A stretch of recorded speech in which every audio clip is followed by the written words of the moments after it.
യേശുവിൻ്റെ സാക്ഷിയാകണം. എനിക്കായി ക്രൂശിൽ മരിച്ച എൻ്റെ യേശുവിൻ്റെ സാക്ഷിയാകണം. ഒന്നേ എന്നാശ, ഒന്നേ എന്നാശ, എനിക്കാശ വേറെ ഒന്നുമില്ലിനി. എനിക്കായി ജീവൻ വെടിഞ്ഞ എൻ്റെ യേശുവിൻ്റെ വിശുദ്ധയാകണം. എനിക്കായി ജീവൻ വെടിഞ്ഞ എൻ്റെ യേശുവിൻ്റെ വിശുദ്ധയാകണം. ഒന്നേ എന്നാശ, ഒന്നേ എന്നാശ, എനിക്കാശ വേറെ ഒന്നുമില്ലിനി. എനിക്കായി ക്രൂശു വഹിച്ച എൻ്റെ യേശുവിൻ്റെ ശിഷ്യയാകണം. എനിക്കായി ക്രൂശു വഹിച്ച എൻ്റെ യേശുവിൻ്റെ ശിഷ്യയാകണം. ഒന്നേ എന്നാശ, ഒന്നേ എന്നാശ, എനിക്കാശ വേറെ ഒന്നുമില്ലിനി. എനിക്കായി ഉയർത്തു ജീവിക്കും എൻ്റെ യേശുവിൻ്റെ പിൻപേ പോകണം. എനിക്കായി ഉയർത്തു ജീവിക്കും എൻ്റെ യേശുവിൻ്റെ പിൻപേ പോകണം. ഒന്നേ എന്നാശ, ഒന്നേ എന്നാശ, എനിക്കാശ വേറെ ഒന്നുമില്ലിനി. എൻ ജീവിതത്തിൻ വാട്ടം മാറ്റിയ എൻ്റെ യേശുവിനെ സ്തുതിച്ചു തീർക്കണം. എൻ ജീവിതത്തിൻ വാട്ടം മാറ്റിയ എൻ്റെ യേശുവിനെ സ്തുതിച്ചു തീർക്കണം. ഓട്ടം തികയ്ക്കണം, വേളയും തികയ്ക്കണം, വേറെ ആശയൊന്നുമില്ലെനിക്ക്. എൻ്റെ പാപമെല്ലാം കഴുകി മാറ്റിയ എൻ്റെ യേശുവിനെ വാഴ്ത്തിപ്പാടണം. എൻ്റെ പാപമെല്ലാം കഴുകി മാറ്റിയ എൻ്റെ യേശുവിനെ വാഴ്ത്തിപ്പാടണം. അന്ത്യമാം കാഹളം ധ്വനിച്ചിടുമ്പോൾ പറന്നുയർന്ന ശുദ്ധരോടൊത്ത് മധ്യവാനിൽ എത്തി ഞാൻ. എൻ്റെ പ്രാണപ്രിയൻ പാദം ചുംബിക്കും. മധ്യവാനിൽ എത്തി ഞാൻ. എൻ്റെ പ്രാണപ്രിയൻ പാദം ചുംബിക്കും. ഒന്നേ എന്നാശ, ഒന്നേ എന്നാശ, എനിക്കാശ വേറെ ഒന്നുമില്ലിനി. എനിക്കായി ക്രൂശിൽ മരിച്ച എൻ്റെ യേശുവിൻ്റെ സാക്ഷിയാകണം. എനിക്കായി ക്രൂശിൽ മരിച്ച എൻ്റെ യേശുവിൻ്റെ സാക്ഷിയാകണം. ഞങ്ങളും ക്രൂശിക്കപ്പെട്ട ക്രിസ്തുവിനെ പ്രസംഗിക്കുന്നു. തിരുനാമത്തിന് മഹത്വം ഉണ്ടാകട്ടെ. നോഹയെക്കുറിച്ചാണ് നാം ചിന്തിച്ചു വന്നത്. നോഹയുടെ ജീവചരിത്രമാണ് നാം ആലോചിച്ച് വന്നുകൊണ്ടിരിക്കുന്നത്. നോഹയ്ക്ക് ഒരു പ്രളയത്തിന് ശേഷം മഴവില്ല് കണ്ടതിനെക്കുറിച്ച് നാം ചിന്തിച്ചു. മഴവില്ലിന് ശേഷം ഒരു കരിനിഴൽ വന്നതിനെക്കുറിച്ച് നാം ചിന്തിച്ചു. ജീവിതം സുഖദുഃഖ സമ്മിശ്രമാണ്. കുറേ കാലം നല്ല കാലമുണ്ട്, പ്രകാശമാനമായ കാലമുണ്ട്. എന്നാൽ കുറേ കാലം ഇരുണ്ട കാലമുണ്ട്. പ്രളയം ശിക്ഷയുടെ കാലമാണ്. പ്രളയം ദുരിതത്തിൻ്റെ കാലമാണ്. പ്രളയം യാതനയുടെ കാലമാണ്. എന്നാൽ യാതനയുടെ കാലം കഴിഞ്ഞു.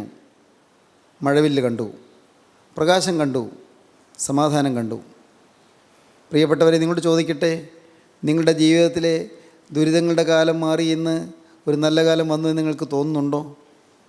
ദുരിതങ്ങളുടെ കാലം കഴിഞ്ഞ്, യാതനയുടെ കാലം കഴിഞ്ഞ്, വേദനയുടെ കാലം കഴിഞ്ഞ്, കഷ്ടതയുടെയും നഷ്ടങ്ങളുടെയും കാലം കഴിഞ്ഞ് ഒരു നല്ല കാലം കിട്ടിയെന്ന് നിങ്ങൾക്ക് തോന്നുന്നുണ്ടോ? പ്രിയപ്പെട്ടവരെ, അതിനുള്ള മാർഗം പറഞ്ഞു തരാം. നല്ല കാലം ലഭിക്കാനുള്ള മാർഗം പറഞ്ഞു തരാം.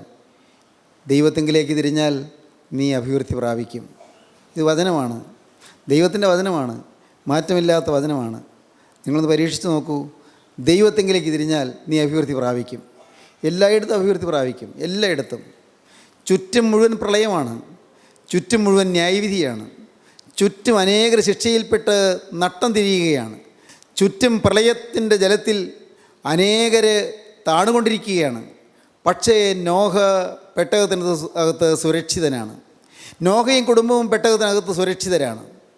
അനേകർ നാശത്തിൻ്റെ ആന്ത്യത്തിലേക്ക് താണുകൊണ്ടിരിക്കുമ്പോൾ, അനേകർ അനർത്ഥത്തിൻ്റെ ആഴങ്ങളിലേക്ക് താണുകൊണ്ടിരിക്കുമ്പോൾ, അനേകർ നിലയില്ലാ കയത്തിലേക്ക് താണു പോയിക്കൊണ്ടിരിക്കുമ്പോൾ നോഹയും കുടുംബവും സുരക്ഷിതരായി കഴിയുകയാണ്.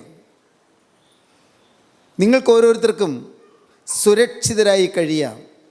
നിങ്ങൾക്ക് പെട്ടകത്തിൽ കഴിയാം. പെട്ടകം ഇതാ നിങ്ങളുടെ മുന്നിലേക്ക് ഇറക്കി വെച്ചിട്ടുണ്ട്.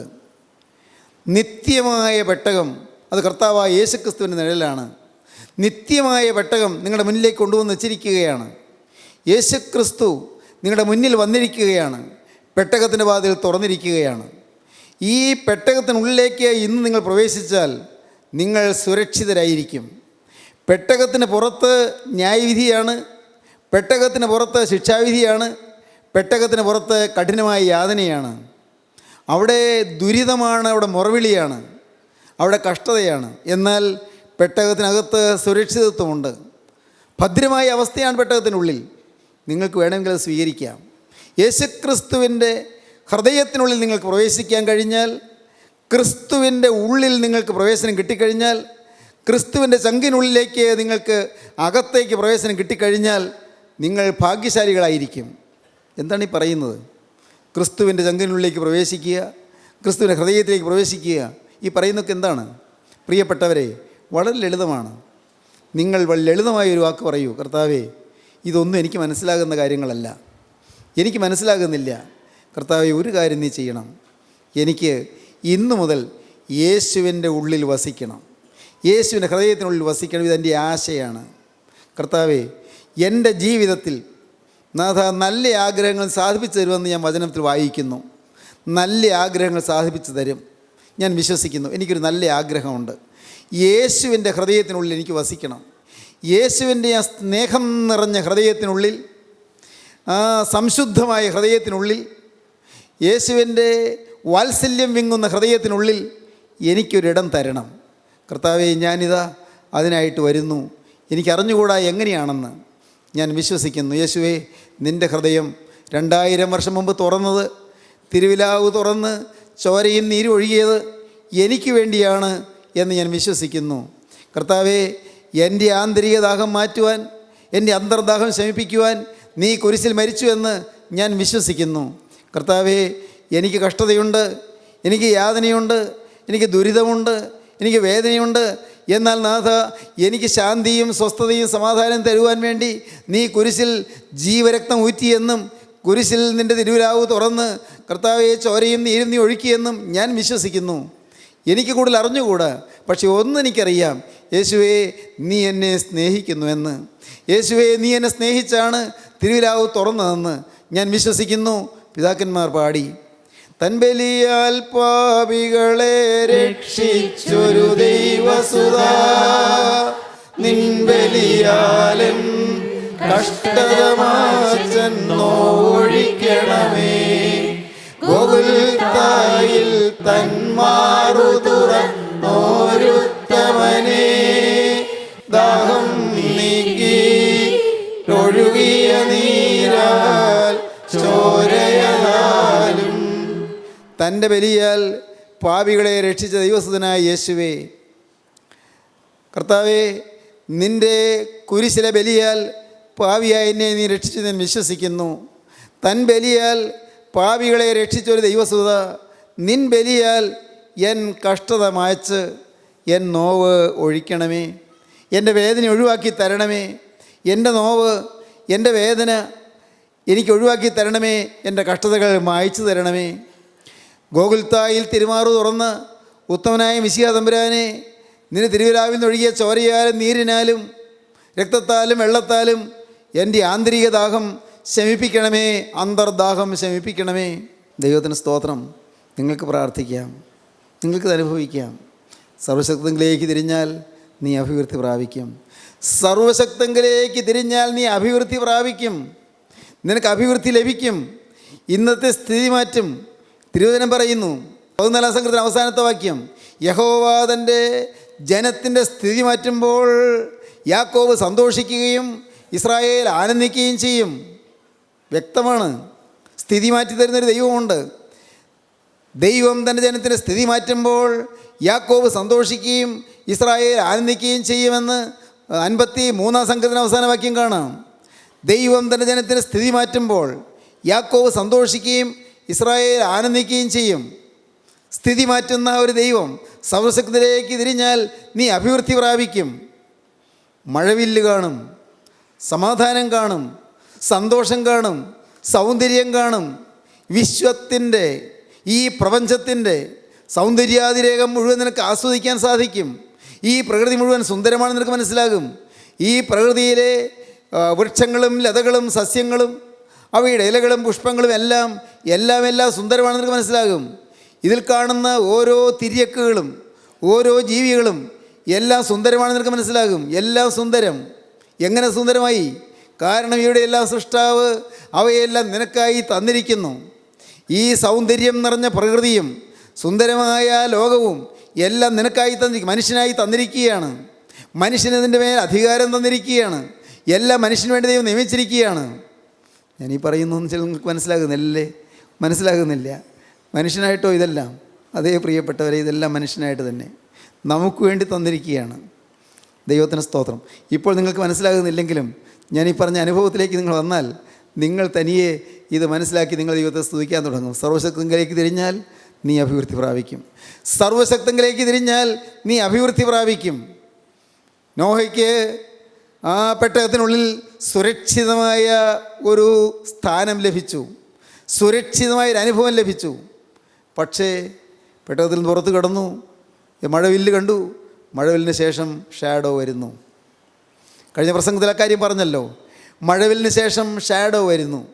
ഞാൻ ചോദിക്കട്ടെ, ഇന്ന് നല്ല കാലങ്ങൾക്ക് ശേഷം ഒരു ദുരിതം പിടിച്ച കാലം നേരിടുന്നവരാരെല്ലാം ഉണ്ട്? യുവാക്കളെ കേൾക്കുന്നത്. നല്ല കാലങ്ങൾക്ക് ശേഷം, സന്തോഷകാലങ്ങൾക്ക് ശേഷം, സൗഭാഗ്യകാലങ്ങൾക്ക് ശേഷം, നല്ല പ്രസരിപ്പുള്ള കാലങ്ങൾക്ക് ശേഷം, നല്ല ഊർജ്ജസ്വലതയുള്ള കാലങ്ങൾക്ക് ശേഷം ഇന്ന് തളർന്നുപോയ കാലങ്ങൾ, ഇന്ന് ക്ഷീണാവസ്ഥയിലായ അവസ്ഥ, ഇന്ന് സാമ്പത്തികമായ ഞെരുക്കം, ഇന്ന് ശരീരത്തിൽ ആരോഗ്യക്കുറവ്, ഇന്ന് പലരും വെറുക്കുന്നു, പലരും എതിർക്കുന്നു. ഒരു കാലത്ത് എല്ലാവരുടെയും കണ്ണിലുണ്ണിയായിരുന്നു, എല്ലാവരുടെയും സ്നേഹഭാജനമായിരുന്നു, എല്ലാവർക്കും പ്രിയപ്പെട്ടവളായിരുന്നു. എന്നാൽ ഇന്ന് ആർക്കും വേണ്ട, ആരും ഗവനിക്കുന്നില്ല, ആരും തിരിഞ്ഞു നോക്കുന്നില്ല. ജീവിതം കരുനിഴൽ പാടുകളിൽ ഉണ്ടോ? നിങ്ങളാരെങ്കിലും എങ്ങനെയുണ്ടോ? ഇന്ന് പലതിലും ക്ഷയം സംഭവിച്ചവർ, പലതും ക്ഷീണം സംഭവിച്ചവർ. എത്ര നല്ല കാലമായിരുന്നു പണ്ടത്തെ കാലങ്ങൾ, അതെല്ലാം പോയല്ലോ, അതെല്ലാം തീർന്നു പോയല്ലോ എന്നോർത്ത് നെടുവീർപ്പിടുന്ന കാലങ്ങൾ. പ്രിയപ്പെട്ടവരെ, ഞാൻ സംഭവം ഓർക്കുന്നു. നിങ്ങൾ കേട്ടിട്ടുണ്ടോ തോമസ് കാർലൈൽ എന്ന് പറയുന്ന ആളെക്കുറിച്ച്? തോമസ് കാർലൈൽ വളരെ പ്രസിദ്ധനായ ഒരു സാഹിത്യകാരനാണ്. സ്കോട്ട്ലൻഡിൽ ജനിച്ചു, വളർന്നു. അദ്ദേഹം ഇംഗ്ലീഷ് സാഹിത്യത്തിലെ ഗദ്യശൈലിയുടെ ഏറ്റവും പ്രൗഢോജ്വലമായ മാതൃക തന്ന ഒരു മഹാനായ സാഹിത്യകാരനാണ്. ഉജ്ജ്വലത്തായ ഒരു ഗദ്യശൈലി തോമസ് കാർലൈലിനുണ്ടായിരുന്നു. തോമസ് കാർലൈൽ ധാരാളം എഴുതിയിരുന്നു.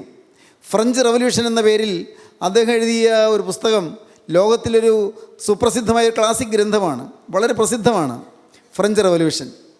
ഈ തോമസ് കാർലൈൽ അദ്ദേഹം വിവാഹം കഴിച്ചത് അദ്ദേഹത്തെ സഹായിക്കാൻ ഓഫീസിലാക്കിയിരുന്ന അദ്ദേഹത്തിൻ്റെ തന്നെ സെക്രട്ടറിയാണ്. ജീൻസ് വെൽഷ് എന്ന ആ ഒരു ലേഡിയാണ് അദ്ദേഹത്തിൻ്റെ ഭാര്യയായത്. വലിയ സ്നേഹമായിരുന്നു. അദ്ദേഹത്തോടൊപ്പം ഓഫീസിൽ നല്ലതുപോലെ പണിയെടുത്തിരുന്നു.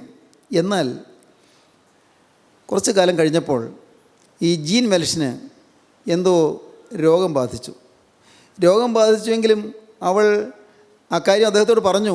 അദ്ദേഹം അത്ര ശ്രദ്ധിച്ചില്ല, കാരണം ജോലി തിരക്ക് കൊണ്ടാണ്. ജോലി തിരക്കുകൊണ്ട്, ജോലിയിലുള്ളതായ ആ ഒരു പ്രതിബദ്ധത കൊണ്ട് അദ്ദേഹം ഭാര്യയുടെ രോഗത്തിൻ്റെ കാര്യം അത്ര ശ്രദ്ധിച്ചില്ല. അവൾ പോയി ഡോക്ടറെ കണ്ടു, ചികിത്സകളൊക്കെ ചെയ്തു. പക്ഷേ ആ രോഗത്തോടു കൂടി തന്നെ അവൾ ഓഫീസിൽ ജോലി ചെയ്തുകൊണ്ടിരുന്നു, കഠിനമായി അധ്വാനിച്ചുകൊണ്ടിരുന്നു. ഭർത്താവിന് ഏറ്റവും പ്രിയപ്പെട്ടത് ചെയ്തു കൊടുക്കുക എന്നുള്ളതായിരുന്നു അവളുടെ ഇഷ്ടം, അവളുടെ താല്പര്യം. അതുകൊണ്ട് അദ്ദേഹത്തിൻ്റെ ജോലിയിൽ അദ്ദേഹത്തെ സഹായിക്കുക, വേദനയും കഷ്ടപ്പാടും ദുരിതവും അനുഭവിച്ചുകൊണ്ട് തന്നെ ജോലി ചെയ്തുകൊണ്ടിരുന്നു. കുറേയൊക്കെ അങ്ങ് പോയപ്പോഴേക്കും ജോലി ചെയ്യാൻ പറ്റാതായി, അസുഖമായി, കിടപ്പായി. അവൾ കിടക്കയിൽ കിടക്കുമ്പോഴും അദ്ദേഹം ഇടയ്ക്ക് ചെല്ലും, സംസാരിക്കും. പക്ഷേ അദ്ദേഹത്തിന് ജോലി തിരക്കായതുകൊണ്ട് കൂടുതൽ നേരം അവിടെ ചെന്നിരിക്കില്ല. അവളുടെ അടുത്ത് കൂടുതൽ ഇരിക്കുകയോ അവളോട് ഒന്ന് സൗമ്യമായി മധുരമായി സംസാരിക്കുകയോ ചെയ്യുകയില്ല. സമയമില്ലാത്തതുകൊണ്ടാണ്, സ്നേഹക്കുറവുകൊണ്ടല്ല, സ്നേഹം അപ്പോഴും ഉണ്ട്. പിന്നീട് മനസ്സിലായത് ക്യാൻസറായിരുന്നു. ആ രോഗത്തിൽ അവസാനം അവൾ മരിച്ചു. അതിൽ തീർച്ചയായിട്ടും ദുഃഖമുണ്ടായി. അവളെ ശവസംസ്കാരം കഴിഞ്ഞ് അദ്ദേഹം അവളുടെ കിടപ്പുമുറിയിലേക്ക് ചെന്നു. അവളുടെ മേശപ്പുറത്ത് ഡയറി ഇരിക്കുന്നു. ഡയറി അദ്ദേഹം തുറന്നു നോക്കി. സ്വന്തം ഭാര്യ അവൾ അവസാനമായി എഴുതി വെച്ചത് എന്തെല്ലാമാണോ, ഡയറിയിൽ എന്തുണ്ട്, അദ്ദേഹം നോക്കി. ഒരു പേജിൽ അദ്ദേഹത്തിന് വായിച്ചു വരുമ്പോൾ അദ്ദേഹത്തിന് കണ്ണ് നിറഞ്ഞു. എഴുതിയിരിക്കുകയാണ്, ഇന്ന് എൻ്റെ ഒരു ഭാഗ്യ സുദിനമാണ്. വൈകുന്നേരം എല്ലാം കഴിഞ്ഞ് ഉറങ്ങുന്നതിന് മുമ്പായിട്ട് എഴുതുന്ന ഡയറിയാണ്. ഇന്ന് എൻ്റെ ഭാഗ്യ സുദിനമാണ്. അദ്ദേഹം ഇന്ന് എൻ്റെ അടുക്കൽ 1 മണിക്കൂർ വന്നിരുന്നു. എന്ത് സന്തോഷമായിരുന്നു എനിക്കപ്പോൾ. എനിക്ക് അദ്ദേഹത്തെ എന്ത് സ്നേഹമാണെന്നോ. ഇങ്ങനെയാണ് എഴുതിയിരിക്കുന്നത്, 1 മണിക്കൂർ നേരം ഭർത്താവ് എൻ്റെ അടുക്കൽ വന്നിരുന്നു എന്ന്. 1 മണിക്കൂർ നേരം അദ്ദേഹം എൻ്റെ അടുക്കൽ വന്നിരുന്നു. എനിക്ക് എന്തൊരു സന്തോഷമായി എന്നോ. എനിക്ക് അദ്ദേഹത്തെ വലിയ സ്നേഹമാണ്. അങ്ങനെയാണ് ആ പേജ്. അദ്ദേഹം കുറേ നേരം അത് വായിച്ചിങ്ങനെ ചിന്തിച്ചുകൊണ്ടിരുന്നു. കണ്ണ് നിറഞ്ഞു. അദ്ദേഹത്തിൻ്റെ സാന്നിധ്യം അവൾ ആഗ്രഹിച്ചിരുന്നു. പലപ്പോഴും സാന്നിധ്യം കിട്ടാറില്ല. ദയനീയ അവസ്ഥയിൽ കിടക്കുമ്പോഴും ഭർത്താവ് ഒന്ന് അടുക്കൽ വന്നിരുന്നെങ്കിൽ നമ്മൾ ആഗ്രഹിച്ചിരുന്നു. പക്ഷേ പലപ്പോഴും ചെല്ലാറില്ലല്ലോ എന്ന് അദ്ദേഹം ഓർത്തു. ജോലി തിരക്കുകൊണ്ട് അവളുടെ അടുക്കൽ പോയി ഏറെ നേരം ഇരിക്കാറും പറ്റാറില്ലല്ലോ എന്ന് ഓർത്തു. പിന്നീട് ഏതാനും പേജ് മറിച്ചപ്പോൾ ഒരു പേജിൽ എഴുതിയിരിക്കുകയാണ്, ഇന്ന് നേരെ ഇത്രയുമായി. ഞാൻ അദ്ദേഹത്തിൻ്റെ കാൽപെരുമാറ്റം അടുത്ത മുറിയിൽ കേൾക്കുന്നുണ്ടോ എന്ന് ഞാൻ കാതോർത്ത് കിടക്കുകയായിരുന്നു. ഇല്ല, ഇനി അദ്ദേഹം വരില്ല, ഇനി വരാൻ സാധ്യതയില്ല. സാരമില്ല, അദ്ദേഹത്തിന് ജോലി തിരക്കല്ലേ. എഴുതിയിരിക്കുക. അദ്ദേഹം നിറകണ്ണുകളോടെ അവിടെ നിന്ന് എഴുന്നേറ്റു. ആ ഡയറി അങ്ങനെ തുറന്ന് തന്നെ മേശപ്പുറത്തിരിക്കുക. അദ്ദേഹം ഓടുകയാണ് ആ കുഴിമാടത്തിൻ്റെ അരിയിലേക്ക്, ശവസംസ്കാരം ചെയ്തിരിക്കുന്ന ആ കുഴിമാടത്തിൻ്റെ അരിയിലേക്ക് തോമസ് കാർലൈൽ മഹാനായ സാഹിത്യകാരൻ ഓടുകയാണ്. അദ്ദേഹം അവിടെ കമിഴ്ന്ന് വീണു. കമിഴ്ന്ന് കിടന്നുകൊണ്ട് അദ്ദേഹം കരഞ്ഞു. അദ്ദേഹത്തിൻ്റെ കണ്ണീര് കൊണ്ട് അവിടെ ചെളിയായി. ആ ചെളി അദ്ദേഹത്തിൻ്റെ മുഖത്തും അദ്ദേഹത്തിൻ്റെ മൂക്കിലും വായിലുമെല്ലാം പുരണ്ടു. ചെളിയിൽ കുളിച്ച് അദ്ദേഹം അവിടെ കിടന്ന് കരഞ്ഞുകൊണ്ടിരുന്നു. അദ്ദേഹം ഇങ്ങനെ വീണ്ടും വീണ്ടും പറഞ്ഞുകൊണ്ടിരിക്കുകയാണ്, അയ്യോ ഞാനിത് അറിഞ്ഞില്ലല്ലോ, അയ്യോ ഞാനിത് അറിഞ്ഞില്ലല്ലോ, അയ്യോ ഞാനിതൊന്നും അറിഞ്ഞില്ലല്ലോ. വീണ്ടും വീണ്ടും ഇത് തന്നെ പറഞ്ഞുകൊണ്ട് കിടക്കുകയാണ്. പിന്നീട് അദ്ദേഹം ഏറെയൊന്നും എഴുതിയില്ല. അദ്ദേഹം എഴുത്തെല്ലാം നിർത്തി. അദ്ദേഹത്തിൻ്റെ സാഹിതീയ യത്നങ്ങളെല്ലാം നിർത്തി. അദ്ദേഹത്തിൻ്റെ ഹൃദയത്തിൽ വലിയ ഒരു കരുതൽ വീശി. പ്രിയപ്പെട്ടവരെ, പല പല ചിന്തകൾ നിങ്ങളുടെ മനസ്സിലേക്ക് വരുന്നുണ്ടാകും. പല പല ചിന്തകൾ. ജീവിതത്തിൽ ഒരു സമയത്ത് സന്തോഷത്തിൻ്റെ കാലങ്ങളുണ്ട്, എന്നാൽ പിന്നീട് കരുതൽ വരുന്ന കാലങ്ങളുണ്ട്. നിങ്ങളുടെ ജീവിതത്തിൽ നിന്ന് കരുതലാണോ? നിങ്ങൾ കൊടുക്കേണ്ട സ്നേഹം കൊടുക്കാതെ പോയിട്ടുണ്ടോ? ഭർത്താവിന് കൊടുക്കേണ്ട സ്നേഹം കൊടുക്കാതെ പോയിട്ടുണ്ടോ? ഭാര്യയ്ക്ക് കൊടുക്കേണ്ട സ്നേഹം കൊടുക്കാതെ പോയിട്ടുണ്ടോ? നിങ്ങളുടെ സാന്നിധ്യം ഭാര്യയ്ക്ക് കിട്ടാതെ പോയിട്ടുണ്ടോ? നിങ്ങളുടെ ഒരു മധുരവാക്ക് കിട്ടാതെ പോയിട്ടുണ്ടോ? ഒരു സ്നേഹത്തിൻ്റെ ഒരു സ്പർശം, സ്നേഹത്തിൻ്റെ ഒരു വാക്ക് കിട്ടാതെ പോയിട്ടുണ്ടോ? വാത്സല്യത്തിൻ്റെ ഒരു ചെറിയ ശബ്ദം കിട്ടാതെ പോയിട്ടുണ്ടോ? നിങ്ങളുടെ മക്കൾക്ക് സ്നേഹം കൊടുക്കാതെ പോയിട്ടുണ്ടോ? മക്കളെ വാത്സല്യിക്കാതെ പോയിട്ടുണ്ടോ? എപ്പോഴും അവരോട് ചീത്തവാക്കുകൾ പറയുകയും എപ്പോഴും അവരോട് ശകാരിക്കുകയും എപ്പോഴും കോപിക്കുകയും ചെയ്യുന്ന പ്രകൃതമാണോ നിങ്ങൾക്ക്? നിങ്ങളുടെ മാതാപിതാക്കൾക്ക് ഒരു സ്നേഹത്തിൻ്റെ വാക്ക് കൊടുക്കാതെ പോയിട്ടുണ്ടോ? പ്രായമായ അപ്പനും പ്രായമായ അമ്മയ്ക്കും ഒരു സ്നേഹത്തിൻ്റെ ഒരു സ്പർശം, സ്നേഹത്തിൻ്റെ ഒരു തലോടൽ, സ്നേഹത്തിൻ്റെ മൃദുലമായൊരു വാക്ക് കൊടുക്കാൻ കഴിയാതെ പോയിട്ടുണ്ടോ? നിങ്ങൾ ചിന്തിക്കൂ പ്രിയപ്പെട്ടവരെ. പിന്നെ ദുഃഖിച്ചിട്ട് കാര്യമില്ലല്ലോ. ജീവിതം വിരസമായി പോകാൻ സാധ്യതയുണ്ട്. ജീവിതം കരിനിഴൽ വീഴാൻ സാധ്യതയുണ്ട്. ജീവിതം ഇരുളടഞ്ഞു പോകാൻ സാധ്യതയുണ്ട്. ഇന്ന് ഈ വാക്കുകളെ കേട്ടുകൊണ്ടിരിക്കുമ്പോൾ നിങ്ങൾക്ക് ചിന്തിക്കാം, എവിടെയെല്ലാമാണ് പാകപ്പുഴ? മരിച്ചു കഴിഞ്ഞിട്ടും തിരുത്താൻ പറ്റില്ലല്ലോ, ആളങ്ങ് പോയി കഴിഞ്ഞു, ഇനി തിരുത്താൻ പറ്റില്ലല്ലോ. നിങ്ങളാർക്കെങ്കിലും തോന്നിയിട്ടുണ്ടോ, അയ്യോ കഷ്ടം, എനിക്ക് കുറേ കൂടി അങ്ങ് സ്നേഹിച്ചോളാമായിരുന്നു, കുറേ കൂടി അങ്ങ് സ്നേഹിച്ചോളാമായിരുന്നു, എനിക്ക് പരിഭവിച്ചിരിക്കാൻ പാടില്ലായിരുന്നു, പരിഭവിക്കണ്ടായിരുന്നു, ഞാനിങ്ങനെ കോപിക്കണ്ടായിരുന്നു, ഞാനിങ്ങനെ മുഷിയണ്ടായിരുന്നു, ഞാൻ ഉള്ളിൽ പരിശുദ്ധ വെച്ചുകൊണ്ടിരിക്കണ്ടായിരുന്നു, എൻ്റെ വാക്കുകൾക്ക് അത്രയും മൂർച്ച പാടില്ലായിരുന്നു, വേണ്ടായിരുന്നു തോന്നുന്നുണ്ടോ? ദൈവത്തിന് സ്തോത്രം. ഇനി തിരുത്താൻ ഒക്കുകയില്ലല്ലോ, ആളങ്ങ് പോയില്ലേ, ആളപ്പുറം ലോകത്തേക്ക് പോയില്ലേ, ആളങ്ങ് പറന്നു പോയില്ലേ. പ്രിയപ്പെട്ടവരെ, ഇന്ന് ഇവിടെ ഇരിക്കുമ്പോൾ തന്നെ കരിനിഴൽ വീശാതിരിക്കാൻ നിങ്ങൾ സ്നേഹം പകരുവീൻ, കരിനിഴൽ വരാതിരിക്കാൻ സ്നേഹം പകർന്നു കൊടുക്കുവീൻ. നിങ്ങളുടെ ജീവിതത്തിൽ ആർക്കെല്ലാം സ്നേഹം കൊടുക്കേണ്ടതുണ്ടോ അവർക്കെല്ലാം സ്നേഹം കൊടുക്കുവീൻ, ആർക്കെല്ലാം ബഹുമാനം കൊടുക്കേണ്ടതുണ്ടോ അവർക്കെല്ലാം ബഹുമാനം കൊടുക്കുവീൻ. ആരെയും പുച്ഛിക്കരുത്, ആരെയും പരിഹസിക്കരുത്, ആരെയും ആക്ഷേപിക്കരുത്, ആർക്കും ദോഷം വരുത്തരുത്. സ്വന്തം സ്ഥാനമാനങ്ങൾക്ക് വേണ്ടി ആരെയും വിലയിടിച്ച് കാണിക്കരുത്, ആരെയും തരം താഴ്ത്തി കാണരുത്, ആരെയും അപമാനിക്കരുത്. സഹോദരങ്ങളെ എല്ലാവരെയും ബഹുമാനിച്ചു കൊള്ളുക. അമ്മായിയമ്മ മരുമോളെ സ്നേഹിച്ചു കൊള്ളുക, മരുമോളെ സ്വന്തം മോളെ പോലെ കരുതിക്കൊള്ളുക, സ്വന്തം മോളെ പോലെ വാത്സല്യിച്ചു കൊള്ളുക. മരുമകൾ സ്വന്തം അമ്മയെപ്പോലെ അമ്മായിമ്മയെ കരുതിക്കൊള്ളുക. അമ്മായി അമ്മയെ ഏറ്റവും ആദരവോടെ കണ്ടുകൊള്ളുക, ഏറ്റവും ബഹുമാനത്തോടെ കണ്ടുകൊള്ളുക. കുടുംബം ഐശ്വര്യമായി തീരട്ടെ, നമ്മുടെ കുടുംബങ്ങൾ കൊച്ചു കൊച്ചു സ്വർഗങ്ങളായി തീരട്ടെ. കരിനിഴൽ കുടുംബത്തിൽ വീശാൻ ഇടവരരുത്. നമ്മുടെ അനേകരുടെയും കുടുംബങ്ങളിൽ ഇന്നത്തെ സ്ഥിതി എന്താണ്? ദയവായി നിങ്ങൾ ചിന്തിക്കൂ. കരിനിഴൽ വീശിയിട്ടുണ്ടോ? കരിനിഴൽ, മഴവില്ലിന് ശേഷം കരിനിഴൽ. വിവാഹത്തിൻ്റെ ആദ്യ നാളുകളിൽ മഴവില്ലാണ്. വിവാഹത്തിൻ്റെ ആദ്യ നാളുകളിൽ നല്ല സന്തോഷമാണ്, സ്നേഹമാണ്, നല്ല പ്രസരിപ്പാണ്, നല്ല സ്നേഹോഷ്മളമായ സ്വീകരണങ്ങളാണ്. എന്നാൽ കുറേ നാളുകൾ കഴിഞ്ഞു കരിനിഴൽ വീശുന്നു. കോപവും അട്ടഹാസവും ഗർജനവും തല്ലും തടവും എല്ലാമായി കുടുംബം കലങ്ങുന്നു. കുടുംബത്തിൽ അലോഹ്യങ്ങളുണ്ടാകുന്നു, വാഗ്വാദങ്ങളും തർക്കങ്ങളും പെരുകുന്നു. കിടപ്പുമുറികൾ കോടതി മുറികളായിത്തീരുന്നു. ആരോ പറഞ്ഞതുപോലെ കിടപ്പുമുറികൾ കോടതി മുറികളായിത്തീരുന്ന സ്ഥിതി. അന്യോന്യം വാഗ്വാദങ്ങൾ, തർക്കങ്ങൾ, വിതർക്കങ്ങൾ. കുടുംബം കലങ്ങുന്നു. ആയിത്തീരരുത്. പ്രിയപ്പെട്ടവരെ, കുടുംബത്തിൽ കരിനിഴൽ വരരുത്, കുടുംബത്തിൽ ദോഷം വരരുത്, കുടുംബത്തിൻ്റെ അന്തരീക്ഷം മ്ലാനമാകരുത്, കുടുംബത്തിൽ ഒരിക്കലും പ്രകാശം കെട്ടുപോകരുത്. നിങ്ങളുടെ കുടുംബത്തിൽ പ്രകാശമുണ്ടോ? നിങ്ങളുടെ കുടുംബം സ്വർഗമാണോ? പ്രകാശമാനമായൊരു കുടുംബം. ദൈവത്തിന് സ്തോത്രം. പ്രകാശം തിങ്ങുന്നൊരു കുടുംബമാകണമെങ്കിൽ നിങ്ങളുടെ ഹൃദയം പ്രകാശം തിങ്ങണം. നിങ്ങളുടെ ഹൃദയം പ്രകാശം തിങ്ങണമെങ്കിൽ നിങ്ങളുടെ ഹൃദയത്തിൽ യേശു വരണം. യേശു ഹൃദയത്തിലേക്ക് വരണം. യേശു ഹൃദയത്തിൽ വാഴണം. യേശു വാഴുന്ന ഹൃദയം, ദൈവത്തിന് സ്തോത്രം, യേശു വസിക്കുന്ന ഹൃദയം, അതെന്തൊരു സൗഭാഗ്യമാണ്, അതെന്തൊരു അനുഗ്രഹമാണ്. യേശു ഇവിടെ വാഴുന്നു എന്ന് നമുക്ക് ഒരു പ്രാഗൽഭ്യം കിട്ടുക എന്തൊരു ഭാഗ്യമാണ്. പാവങ്ങളെല്ലാം ക്ഷമിക്കപ്പെട്ടു എന്നുള്ള ഉറപ്പ്, എല്ലാ പാവവും കഴുകപ്പെട്ടു എന്നുള്ള ഉറപ്പ്, എല്ലാ അകൃത്യവും ക്ഷമിക്കപ്പെട്ടു എന്നുള്ള ഉറപ്പ്, എല്ലാ കറകളും കഴുകി തന്നു എന്നുള്ളൊരു ഉറപ്പ്. ദൈവത്തിന് സ്തോത്രം. എന്തൊരു ധൈര്യമാണ് പ്രിയപ്പെട്ടവരെ. ജീവിതത്തിൻ്റെ ധൈര്യം എന്ന് പറയുന്നത് അതല്ലേ. ഈ ശരീരത്തിൻ്റെ കരുത്തല്ല, ഈ ലോകത്തിലുള്ളതായ ധനത്തിൻ്റെ പെരുപ്പമല്ല. ഇതെല്ലാം നിസ്സാരം, എല്ലാം നിസ്സാരം. എന്നാൽ നിലനിൽക്കുന്നത് യേശുക്രിസ്തു വാഴുന്ന ഹൃദയത്തിൻ്റെ സന്തോഷമാണ്, യേശുക്രിസ്തു വാഴുന്ന ഹൃദയത്തിൻ്റെ സൗഭാഗ്യമാണ്. ക്രിസ്തു നമ്മുടെ ഹൃദയങ്ങളിൽ വാഴട്ടെ, യേശു നമ്മുടെ ഹൃദയങ്ങളിൽ വസിക്കട്ടെ. യേശു നമ്മിൽ വാഴുന്ന അനുഭവം വരുമ്പോൾ അവിടെ സ്നേഹമേ ഉള്ളൂ. അവിടെ ഒരിക്കൽ പോലും പരിശുദ്ധയില്ല, അവിടെ വഴക്കില്ല, അവിടെ പിണക്കമില്ല, അവിടെ വൈരാഗ്യമില്ല, അവിടെ പകയില്ല, അവിടെ മുഷിച്ചിലില്ല. പ്രിയപ്പെട്ടവരെ, നിങ്ങൾക്ക് ഇതൊന്ന് അനുഭവിക്കാൻ തോന്നുന്നുണ്ടോ? ഈ ഭാഗ്യം അനുഭവിക്കാൻ തോന്നുന്നുണ്ടോ? ഇന്ന് ഈ വാക്കുകളെ കേട്ടുകൊണ്ടിരിക്കുമ്പോൾ നിങ്ങൾ കർത്താവിനോട് പറയണം, കർത്താവേ, അങ്ങനൊരു അനുഗ്രഹത്തിൻ്റെ വഴി ഉണ്ടെങ്കിൽ, അങ്ങനെ ഈ ഭൂമിയിൽ വെച്ച് തന്നെ ഹൃദയം സ്വർഗമായി തീരുന്ന ഒരനുഭവം ഉണ്ടെങ്കിൽ, ഹൃദയം പ്രകാശപൂരിതമാകുന്ന ഒരനുഭവം ഉണ്ടെങ്കിൽ എനിക്കത് തരണം. എൻ്റെ പാപങ്ങൾ നീ ക്ഷമിച്ചു തരണം. എണ്ണിയാൽ തീരാത്ത പാപങ്ങൾ വന്നുപോയി, എൻ്റെ പ്രവൃത്തികളിൽ പാപങ്ങൾ വന്നുപോയി, ഓരോ അവയവത്തിലും പാപങ്ങൾ വന്നുപോയി, എൻ്റെ ഓരോ ചലനത്തിലും പാപങ്ങൾ വന്നുപോയി, എൻ്റെ വാക്കുകളിൽ പാപങ്ങൾ വന്നുപോയി, എൻ്റെ സംസാരത്തിൽ പാപങ്ങൾ വന്നുപോയി, എൻ്റെ ചിന്തയിലും വിചാരത്തിലും വികാരത്തിലും എല്ലാം പാപങ്ങൾ വന്നുപോയി.